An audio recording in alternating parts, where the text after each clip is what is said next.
जगातला असा एकमेव पुरुष ज्याला अजूनही लोक माऊली म्हणून संबोधतात ती म्हणजे ज्ञानेश्वर माऊली. नमस्कार. आज कार्तिक वद्य त्रयोदशी. 750 वर्षांपूर्वी याच दिवशी संत ज्ञानेश्वर माऊलींनी आळंदी येथे संजीवन समाधी घेतली होती.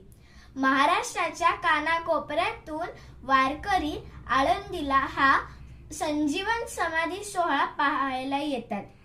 आणि विचार करण्यासारखी गोष्ट म्हणजे पंढरीचा पांडुरंग स्वतः पंढरपूरवरून आळंदीला संत ज्ञानेश्वर माऊलींची भेट घ्यायला येतात.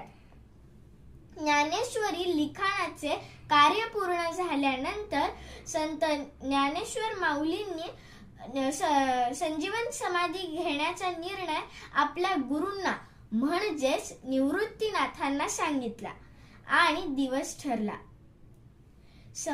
समाधीच्या दिवशी अलंकापुरीत सर्व समाज एकत्र जमला होता. सर्वजण रडत होते.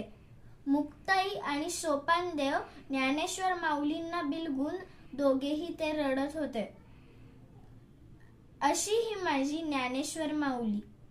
ज्ञानेश्वर महाराज नेहमी सांगायचे, स्वतःसाठी मागतात ती म्हणजे भीक, कुटुंबासाठी मागतात ती म्हणजे भिक्षा, समाजासाठी मागतात ते म्हणजे दान आणि अख्ख्या विश्वासाठी मागतात ते म्हणजे पसायदान. ज्ञानेश्वर महाराज की जय.